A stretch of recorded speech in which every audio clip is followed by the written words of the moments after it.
ከፍተኛ የነዳጅ ጭማሪ ተደረገ።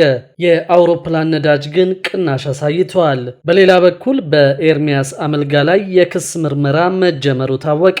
በህገወጥ መንገድ አክሲዮኖችን ለህዝብ ሽያጭ በማቅረብ ገንዘብ ሲያሰባስቡ ነበር በሚል ምርመራው መጀመሩን የተገለጸው። በሌላው መረጃችን ደግሞ የአውሮፕላን ትኬት በብድር መሸጥ መጀመሩን እንመለከታለን። ሰላም ቤተሰቦቻችን፣ መረጃዎቹን የት ሀገርና የት ከተማ ሆናችሁ እየተከታተላችሁ እንደምትገኙ በሐሳብ መስጫው ላይ ጻፉልን። በየትኛው ጉዳይ ላይ መረጃ እንድናቀርብላችሁ እንደምትፈልጉ ማሳወቁን። አሁን ዝርዝር መረጃዎቹን አንድ በአንድ ወደ እናንተ እናደርሳለን። እስከ መጨረሻው አብራችሁን ቆዩ።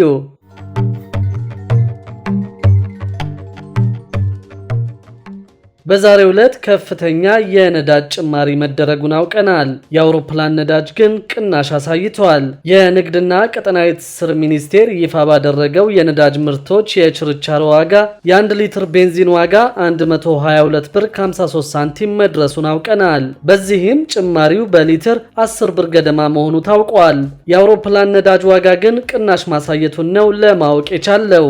የዓለም የነዳጅ ዋጋ መነሻ በማድረግ ከሚያዝያ 30 ቀን 2017 ከምሽቱ 12 ሰዓት ጀምሮ በስራ ላይ የሚቆይ የነዳጅ ምርቶች የችርቻሮ መሸጫ ዋጋ ይፋ መደረጉን ለማወቅ ችለናል። በዚህም መሰረት ቤንዚን 122 ብር ከ53 ሳንቲም በሊትር እንዲሸጥ ተወስኗል። ከዚህ ቀደም ቤንዚን በሊትር 112 ብር ከ67 ሳንቲም ይሸጥ ነበር። ኬሮሲን በአሁኑ ሰዓት 116 ብር ከ49 ሳንቲም እንዲሸጥ ተወስኗል። ከዚህ ቀደም ደግሞ ኬሮሲን 107 ብር ከ93 ሳንቲም ይሸጥ ነበር። ነጭ ናፍጣ 116 ብር ከ49 ሳንቲም እንዲሸጥ ተወስኗል። ቀደም ባለው ዋጋ መሰረት ነጭ ናፍጣ 107 ብር ከ93 ሳንቲም ይሸጥ ነበር። ቀላል ጥቁር ናፍጣ ደግሞ 106 ብር ከ77 ሳንቲም እንዲሸጥ ተወስኗል። ካሁን በፊት ቀላል ጥቁር ናፍጣ 109 ብር ከ22 ሳንቲም ይሸጥ እንደነበር ይታወሳል። ከባድ ጥቁር ናፍጣም በተመሳሳይ 104 ብር ከ08 ሳንቲም እንዲሸጥ ተወስኗል። ከባድ ጥቁር ናፍጣ ቀደም ሲል 106 ብር ከ75 ሳንቲም ይሸጥ ነበር። የአውሮፕላን ነዳጅ 109 ብር ከ56 ሳንቲም እንዲሸጥ ተወስኗል። ቀደም ሲል የአውሮፕላን ነዳጅ 113 ብር ከ20 ሳንቲም እንዲሸጥ መወሰኑ ይታወሳል። የዓለም የነዳጅ ዋጋ መነሻ በማድረግ ከሚያዝያ 30 ቀን 2017 ዓ.ም ከምሽቱ 12 ሰዓት ጀምሮ አዲሱ የነዳጅ ዋጋ ወደ ስራ እንደሚገባ ታውቋል። በሌላ በኩል ደግሞ ኤርሚያስ አመልጋ ላይ የክስ ምርመራ መጀመሩ ታውቋል። የኢትዮጵያ የካፒታል ገበያ ባለስልጣን በአቶ ኤርሚያስ አመልጋ ጀነሲስ ኢንቨስትመንት ሰርቪስ የተባለ ኃላፊነቱ የተወሰነ የግል ማህበር ሆኖ በተመዘገበ ኩባንያ እንዲሁም በሌሎች ግለሰቦችና ድርጅቶች ላይ ምርመራ እያደረገ መሆኑን አስታውቋል። ባለስልጣኑ ምርመራውን የጀመረው የተለያዩ በህገወጥ መንገድ ሰነደ መዋለ ንዋዮችን ለህዝብ ሽያጭ በማቅረብ ገንዘብ ሲያሰባስቡ ነበር በሚል የቀረቡ ቅሬታዎችን መሰረት በማድረግ መሆኑን ገልጿል። ምርመራዎቹ የሚደረጉት በህገ መንግስት የመሰማት መብት መርህን መሰረት ሲሆን በህገ መንግስቱም ሆነ በሌሎች ህጎች የተሰጡ መብቶችና ጥበቃዎች በሙሉ እንደሚከበሩ አስታውቋል። የኢትዮጵያ ካፒታል ባለስልጣን የምርመራና አፈጻጸም ስራ ክፍል ከማቋቋም በዘለለ ከፍትህ ሚኒስቴር፣ ከንግድና ቀጠናዊ ትስስር ሚኒስቴር፣ የፋይናንስ ደህንነት አገልግሎትና ከፌዴራል ፖሊስ ኮሚሽን ጋር በመሆን የካፒታል ገበያ ህግ ማስከበር የቴክኒክ ግብረ ኃይል እንዲቋቋም ማድረጉንም ገልጿል። በእነዚህ ህግ አስከባሪ አካላት መካከልም የመግባቢያ ሰነድ መፈረሙን ያስታወሰው ባለስልጣኑ ሰነዱ ከተፈረመ ጊዜ አንስቶ ባለስልጣን መስሪያ ቤቱ ከግብረ ኃይሉ ጋር በቅርበትና በቅንጅት እየሰራ እንደሚገኝ በዛሬው ዕለት ባወጣው መግለጫ አመልክቷል። በመግለጫውም ግለሰቦችና ድርጅቶች ከካፒታል ገበያ ጋር ተያያዥ የሆኑ እንቅስቃሴዎች ላይ ሲሳተፉ ተገቢ የሆኑ ጥንቃቄዎችን ማድረግ እንደሚገባቸው አሳስበዋል። በዚህም በንግድ ድርጅቶች ምስረታ ላይ ሲሳተፉ ከንግድ ምዝገባና ከምስረታ ጋር የተያያዙ ሰነዶችን የመመዝገብና የማረጋገጥ ስልጣን ከተሰጣቸው አካላት ተገቢውን ማጣራት ማድረግ ይገባቸዋል ብለዋል። እንዲሁም ገንዘብ ከመክፈላቸውን በፊት በባለስልጣኑ ፈቃድ ከተሰጣቸው የኢንቨስትመንት አማካሪዎች ብቻ ምክር በመጠየቅ እንዲሆንም አሳስበዋል።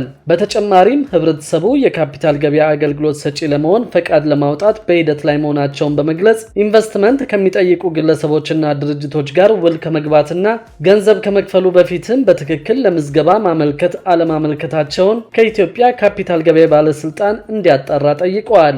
በዚህም ፈቃድ አግኝተናል ይሆናል በሚል የሚንቀሳቀሱ ወይም የሚያስተዋውቁ ግለሰቦችና ድርጅቶች ጋር ከመዋዋልና ገንዘብ ከመክፈሉም በፊት ፈቃድ የተሰጣቸው መሆን አለመሆኑን ከባለስልጣኑ እንዲያረጋግጥ አሳስበዋል። እንዲሁም ፈቃድ ሳይሰጣቸው የካፒታል ገበያ አገልግሎት የሚሰጡ ለመስጠት የሚንቀሳቀሱና በማንኛውም ሚዲያ የሚያስተዋውቁ ግለሰቦችና ድርጅቶች ላይ ባለስልጣኑ ተገቢውን እርምጃ እንደሚወስድ አስታውቀዋል። የኢትዮጵያ ካፒታል ገበያ ባለስልጣን በካፒታል ገበያ አዋጅ የተቋቋመና በኢትዮጵያ ውስጥ የካፒታል ገበያን የመቆጣጠር ኃላፊነት የተሰጠው ተቋም መሆኑ ይታወቃል።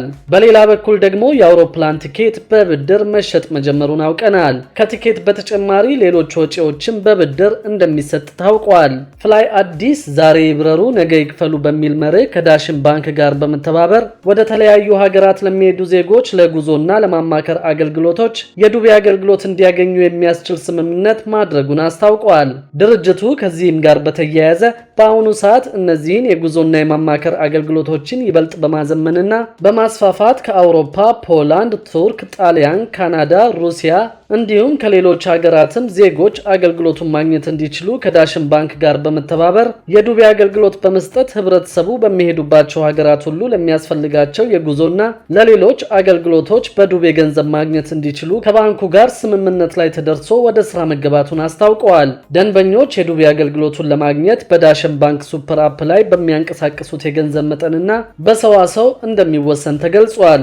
ዳሽን ባንክ ከድርጅቱ ጋር አጋር በመሆን የዱቤ አገልግሎት ሲሰጥ ማለትም ቲኬት፣ የሆቴል፣ የኢንሹራንስ፣ ቪዛና መሰል ለጉዞ የሚያስፈልጉ ሰነዶችን ክፍያ በዳሽን ባንክ በኩል እንዲከፍሉና ክፍያውን እንዲፈጽሙ የዱቤ አገልግሎቱን በየወሩ የሚፈጸም ሲሆን ደንበኛው ማስያዣና ሌሎች ዶክመንቶችን አቅርቦ ለጉዞ የሚያስፈልጉ ዶክመንቶችን ያሟላልም ተብሏል።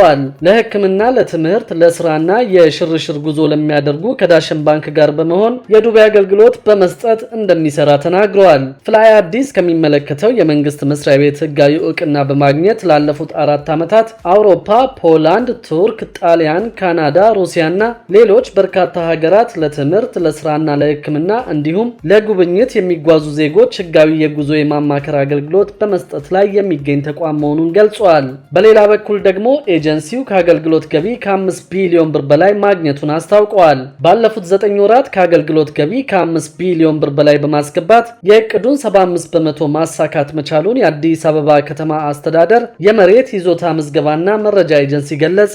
የመሬት ይዞታ ምዝገባና መረጃ ኤጀንሲ የይዞታ መብት አገልግሎት ዳይሬክተር አቶ ሐሰን ሙሳ እንደገለጹት ከአገልግሎት 6.7 ቢሊዮን ብር ገደማ ለማስገባት ታቅዶ ከ5 ቢሊዮን ብር በላይ በማስገባት የእቅዱን 75 በመቶ አሳክቷል። በገቢ አንጻር እቅዱን ማሳካት ያልቻለው እቅዱ ሲታቀድ የካፒታል ጌን ታክስን ታሳቢ በማድረግ እንደሆነ አውስተው በውክልና ይሰበሰብ የነበረው ተነስቶ የገቢዎች ቢሮ በራሱ የካፒታል ጌን ታክስን እየሰበሰበ በመሆኑ ነው ብለዋል። ገቢው ከስም ዝውውር፣ ከአሹራ፣ ቴምብር ቀረጥን ጨምሮ ከሌሎች የሚሰበሰብ መሆኑንም ጠቁመዋል። በ9 ወራት በአገልግሎት አሰጣጥ 112000 ለመፈጸም ታቅዶ የእቅዱን 89.2 በመቶ መሸፈን መቻሉንም አመልክተዋል። በ9 ወራት በማዕከል በጽሑፍ የቀረቡ አቤቱታዎች 49 ሲሆኑ 24 የሚሆኑት ተገቢነት ያላቸው ሆነው ምላሽ ሲሰጣቸው 25 የሚሆኑት ግን ተገቢነት ያልነበራቸው ቅሬታዎች መሆናቸውንም ተናግረዋል። የመሬት ይዞታ ምዝገባና መረጃ ኤጀንሲ በመሬት ጉዳይ አሰራርን እንዲያዘምን የጠራ መረጃ እንዲኖር በቴክኖሎጂ መዝግቦ ለመያዝ ታስበው የተቋቋመ ሲሆን በሙሉ አቅም ወደ ትግበራ ሲገባና ክፍት ቦታዎች መሬት ባንክ ያሉ ቦታዎች ሲለዩ የመሬት ወረራን ይቀርፋል ብለዋል። መሬት ቢወረርም መረጃው የተያዘ በመሆኑ በቀላሉ እርምጃ መውሰድ የሚቻልበት ሁኔታ ስለሚፈጥር የካዳስተር ምዝገባው አንዱ ጥቅሙ ህገወጥ ወረራን ማስቀረት እንደሆነ ገልጸዋል። ይዞታ ሲረጋገጥ እያንዳንዱ ባለ ይዞታና ታዛቢ ባለበት በወሰንና በሰነድ እንደመሆኑም በአጎራባቾች መካከል ያለን የድንበር ክርክርም እንደሚያስቀርም ተናግረዋል። መሬት ለሌብነት ተጋላጭ የሆነ ዘርፍ ነው ያሉት አቶ ሐሰን ይህንን ሁኔታ ማስተካከል ይፈለጋል። መልካም አስተዳደርን ለማስፈንና ብልሹ አሰራርን ለመቅረፍ የተዘረጉ የተለያዩ አይነት ስርዓቶች አሉ። አሁን ግን አሰራሩ ከብልሹ አሰራር የጸዳ ነው ማለት በሚቻል ደረጃ ላይ አይደለም ብለዋል። በመሬት ልማትና በምዝገባ ተቋሙ የጋራ የሚያደርግ ደንብ ተግባር ላይ መዋሉን በማስታወስም ደንቡ በብልሹ አሰራር ላይ ትግል ለማድረግ እንደሚረዳ ጠቁመዋል። በብልሹ አሰራር የተዘፈቀ ወይም በዚህ ላይ የተገኘ ሰራተኛ እርምጃ ለመውሰድ የሚያስችልና የሚያስጠነቅቅ መሆኑንም አመልክተዋል። ክቡራትና ክቡራን የአዲስ ቢዝነስ የዩቲዩብ ቻናል ተከታታዮቻችን ይህንን ቻናል ሰብስክራይብ ሳታደርጉ የምትከታተሉን ከሆነ ቢዝነስና እና ሌሎች ተያያዥ ጉዳዮችን በተመለከተ አዳዲስ መረጃ ለማግኘት የዩቲዩብ ቻናሉን ሰብስክራይብ በማድረግ ቤተሰብ እንድትሆኑም በትህትና እንጠይቃለን።